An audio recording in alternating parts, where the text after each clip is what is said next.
Começar agora então aqui com a fisiologia da lactância. Então, primeiramente, a gente vai ver aí o desenvolvimento, a diferenciação aí da mama. Então, como já adiantei para vocês, vão ter duas etapas cruciais aí, tanto para o crescimento quanto para o desenvolvimento da mama. Uma etapa vai ser a puberdade e outra etapa vai ser o embaraço. Na puberdade, a gente sabe que vai ter um desenvolvimento da mama, principalmente aí, da estrutura dela, ou seja, do estroma, enquanto que no embaraço vai ter que ter a produção dela aí, do leite. Então vai ter que ter o desenvolvimento aí de todo o aparato necessário para a produção desse leite. Então, embora tenha outros hormônios envolvidos aí, como a gente vai ver, ó, GH, prolactina, a gente vai se focar em dois hormônios aí que são os principais, que vai ser estrógeno e progesterona. Então a gente vai imaginar que a menina chegou lá na menarca, data da primeira menstruação, entrando então aí na puberdade, com esse ovário agora produzindo estrógeno e progesterona. Estrógeno, como adiantei para vocês, vai ser o responsável aí pela maior proliferação da parte estrutural.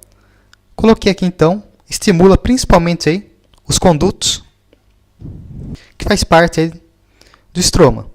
Enquanto que a progesterona, responsável aí pelo desenvolvimento dos alvéolos aí, ou até, como está na puberdade com maior precisão, podemos falar em conductícios terminais. Que a gente sabe que o Rosa K, que é um livro de histologia, então um pouco mais específico nisso daí, acaba dividindo que é conductício terminal na puberdade e alvéolo já maduro no embaraço. Mas como pode usar um ou outro, deixei para vocês como alvéolo lá. Então, a puberdade tendo aí desenvolvimento inicial. E a gente analisa essa imagem aqui e essa outra imagem agora do embaraço e vê que o que mudou. Se a gente analisa aqui, a mudança principal é a introdução da placenta. Placenta, e a gente pensa também em um corpo lúteo. E qual vai ser a função dessa placenta? Entre inúmeras funções que a placenta tem, uma delas vai ser uma grande secreção aí de estrógeno e uma grande secreção de progesterona. E essa grande secreção, que vai aumentar muito aí a quantidade, agora sim, propriamente dito, de alvéolo, que já é diferenciado já as células secretoras aí do leite, e também de conductos aqui, pensando no estroma. Novamente, progesterona para alvéolo, estrógeno para a parte de conductos estroma. Então, como eu até já adiantei para vocês, ó, quando eu estudei isso, a maior dificuldade minha era entender por que na puberdade já não tinha secreção aí do leite, ou por que não tinha, pelo menos, a formação de uma mama com umas células aí já diferenciadas que poderiam produzir leite. Porque eu vou ter aqui estrógeno e progesterona também na puberdade. Mas, depois, com o decorrer dos estudos, a gente vai aprendendo que para estimular uma célula, além de ter o hormônio, também é dependente a quantidade desse hormônio que eu tenho. Quanto mais hormônio eu tenho, geralmente eu vou ter uma maior estimulação do meu tecido. Então a gente imagina as células lá do conductício terminal, ou, podendo falar também, dos alvéolos aí do lobo lixo mamário. Na puberdade, tem estrógeno e progesterona aí variando com o ciclo menstrual em pouca concentração. Ela vai ter um certo estímulo, vai ter um certo desenvolvimento aí, e até certas secreções, embora não seja leite, estimulado aí por essas duas hormonas. Só que agora a gente introduz a placenta aqui. A placenta aumentando muito a concentração de estrógeno, aumentando muito a concentração de progesterona e ainda mantendo essas concentrações a níveis altos, sem variar. Então essa célula agora, que vai se converter na célula alveolar, ela vai ser muito mais estimulada por essa maior quantidade aqui desses hormônios. Então por isso que, obviamente, ela vai se diferenciar aí e vai começar a desenvolver muito o seu retículo endoplasmático rugoso para poder secretar lá a proteína pela secreção merócrina que a gente viu. Também seu retículo endoplasmático liso secretando lá os lipídios.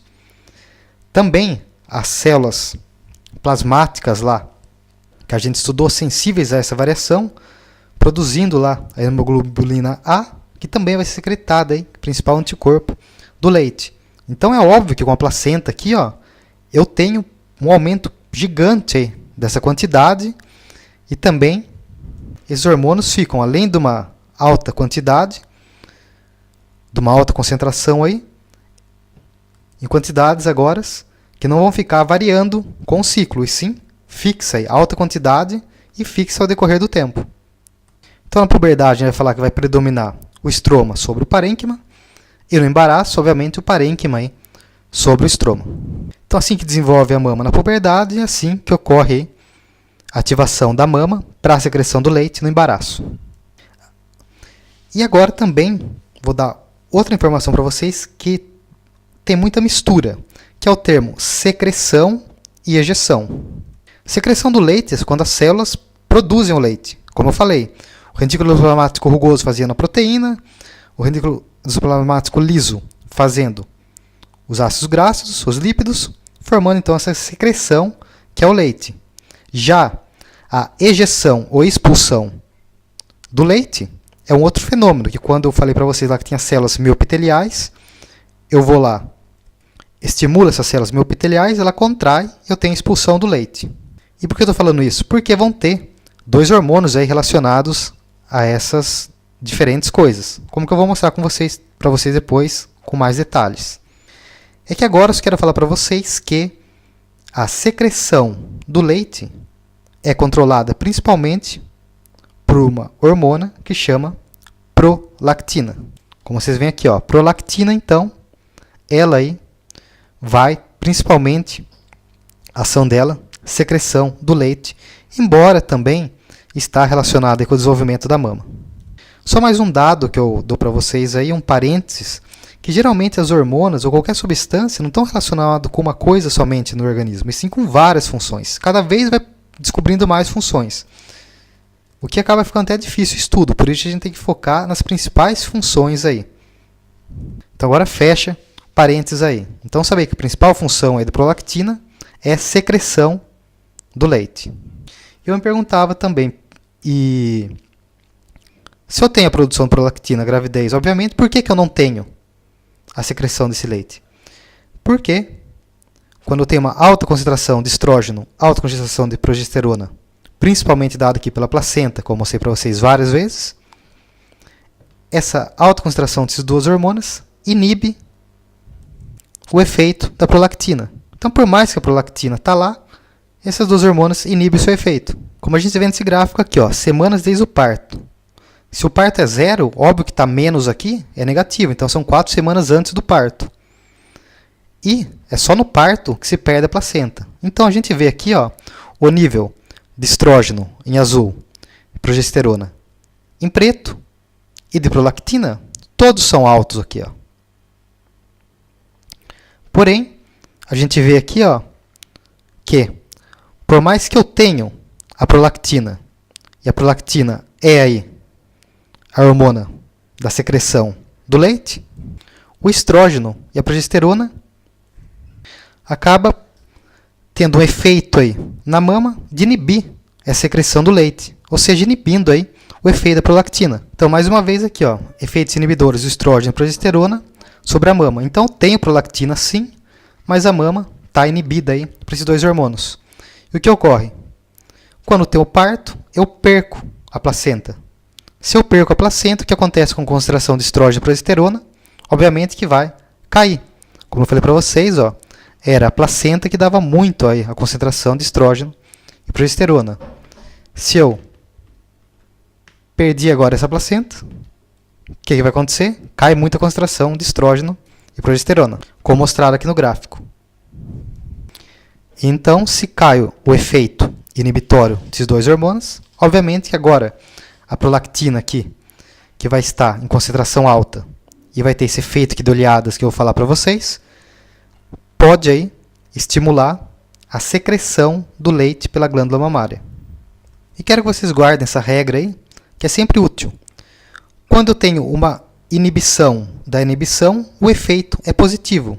Ou seja, se eu inibo um inibidor, o resultado final vai ser uma estimulação. Por quê? Vamos falar então, ó. estrógeno e progesterona inibe a secreção do leite. Então, efeito negativo. Se eu inibo o estrógeno e progesterona retirando a placenta, eu inibo o inibidor. Qual que vai ser o resultado? O resultado, obviamente, vai ser positivo. Eu inibo aquilo que inibe a secreção do leite. O resultado vai ser, então, obviamente, a secreção do leite. Nesse caso, estimulado aqui pela prolactina.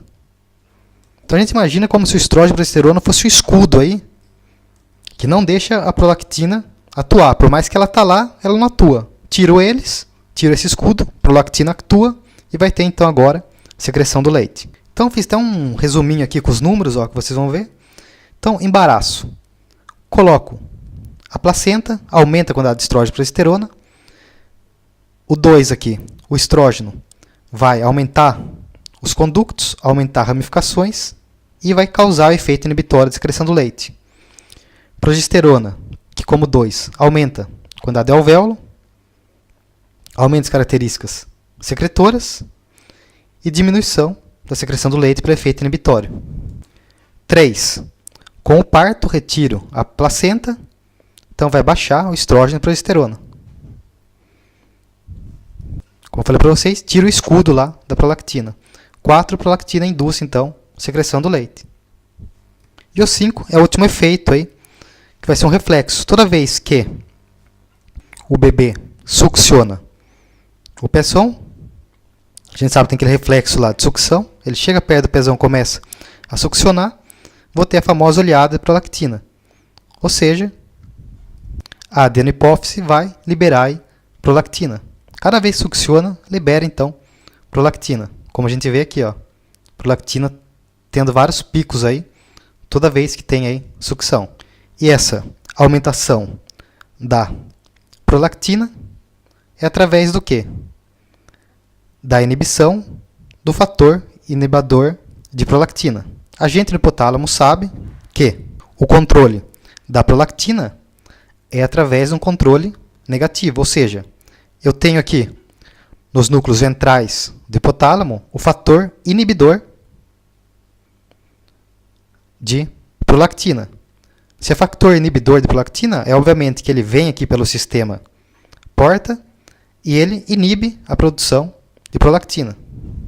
Então, o normal é eu liberar o fator inibidor de prolactina, eu estar com a prolactina inibida. Obviamente, em condições normais do corpo, não tem produção de prolactina. Porém, quando o bebê vai lá e succiona o pezão, vai ter um reflexo aí, que através de receptores tácteis chega aqui no hipotálamo. O hipotálamo interpreta esse estímulo, ele inibe o inibidor. Se ele inibe o inibidor, falei para vocês, inibe a inibição, o efeito aqui final vai ser produção então de prolactina. Então, tem essa informação aqui, ó, importantíssima, através de entender esse processo aqui de oleadas e do reflexo aí de sucção, ó. Então, a concentração basal aqui da prolactina estaria volvendo aí ao valor antes do embaraço. Porém, cada vez que a madre aqui amamenta o recém-nascido, ou seja, tem a sucção do pezão, os sinais nervosos vão até o hipotálamo, como falei para vocês lá, inibe o fator inibidor da prolactina, esse daí viaja até lá a adenopófise, que como está inibido, obviamente, vai ter menos concentração viajando pelo sistema porta, vai ter menos fator inibidor chegando para inibir a prolactina, e como eu falei para vocês várias vezes, o fator. Então, se eu reduzo o inibidor, eu vou estimular a prolactina. Estimulo aqui então de 10 a 20 vezes, que vai dar a famosa oleada de prolactina com duração aí de 1 hora, que a gente vê aqui esse pico. Então, toda vez que succiona, tem esse pico aí. E se não succiona? Se não succiona, é esse fenômeno que eu deixei aqui para vocês, ó, grifado aqui como muito importante. Se a mãe fica 7 dias sem dar o leite para o recém-nascido, não ocorre aí o fenômeno da oleada de prolactina, ela não volta aqui aos seus valores altos, e se passa então uma semana aí, 7 dias, ela acaba ficando aí na concentração basal, E pode ser um processo aí irreversível, que a mãe, entre aspas, seca, não vai dar mais leite porque não vai ter mais estimulação da secreção do leite. Tudo isso também no texto aqui, ó, falado para vocês. E outro fenômeno que é ejecção ou expulsão do leite. Então eu falei, secreção é formação, expulsão ou ejeção é exatamente isso. Liberar agora esse leite aí. E o hormônio responsável por liberar esse leite é oxitocina. Também, cada vez que tem sucção no pezão, estimula receptores tácteis, que vão nos núcleos aqui paraventriculares do hipotálamo, ó, onde tem a produção da oxitocina, vai agora, através da audição, até a neurohipófise, e é liberado aqui essa oxitocina pela neurohipófise. Oxitocina, a qual a gente já estudou, vai lá na célula miopitelial, faz a célula miopitelial se contrair. Quando se contrai, faz essa leite que foi previamente secretada ser agora expulsada pelos conductos galactófaros lá. Então a gente pode dividir a lactância em dois processos, o processo de secreção e o processo de expulsão. O processo de secreção está aqui, o processo de expulsão está aqui. Com sucção, então, estimulo o hipotálamo, inibe, então, o fator inibidor de prolactina, como mostrado aqui, só que está em inglês, Prolactin Inhibitor Factor. A inibição desse fator estimula pela adenohipófise, então, a produção de prolactina. A prolactina vai estimular os alvéolos mamários para a secreção do leite. Então, e outro fenômeno da lactância, ejeção do leite. Novamente, a sucção, estimulação dos receptores tácteis, estimula a secreção pela neurohipófise agora da ocitocina. A ocitocina estimula os alvéolos, especificamente as células mioepiteliais, falei para vocês, que agora vai ter, então, com a contração delas, a expulsão aí do leite para fora, ou melhor, para a boca do bebê. Então a gente, mais uma vez aqui, ó, para fazer em conjunto, sucção do bebê, a gente vai ter uma estimulação aqui de receptores tácteis. Vai ter, então, essa estimulação. Obviamente, tudo que a gente estudou lá gera o potencial do receptor. Informação vai lá pelas potencializações e vai até, como a gente vê aqui, ó, o hipotálamo. E aqui no hipotálamo, a gente vê aqui os dois efeitos. Estimulação aqui da ocitocina pela neurohipófise, ocitocina, células mioepiteliais, contração e expulsão do leite. E agora, uma vez que está aqui no hipotálamo, o estímulo novamente aí pelo receptores tácteis, vamos só fazer aqui, chega no hipotálamo, do hipotálamo vai inibir aí o fator inibidor de prolactina, então inibe esse fator deixa de inibir a prolactina acaba sendo aí secretada. Se a prolactina é secretada, ela vai lá nas células alveolares e vai agora aumentar a secreção do leite. Então, com a sucção, ocorrem esses dois fenômenos aí em paralelo. Então, depois de tudo isso daí que eu falei para vocês, para ficar como conceito-chave aí para responder ao P, da importância de estimular essa amamentação imediatamente depois do parto aí. Muita gente já estudou lá em pediatria em crescimento. E se alguma mãe, por exemplo, pergunta que vai viajar 2 semanas e vai deixar o bebê recém-nascido com alguém para cuidar, qual seria a recomendação do médico? Obviamente ia falar para a mãe não viajar essas 2 semanas aí, ficar em casa e dar de mamar para o recém-nascido, porque ela pode perder aí a capacidade de produzir o leite devido a esse efeito aqui de mantenimento das oleadas de prolactina, que tem que ser dado aí com a sucção do bebê, como a gente vê aqui. Sendo o limite aí que o texto fala, 7 dias aí, com efeitos pode ser irreversível.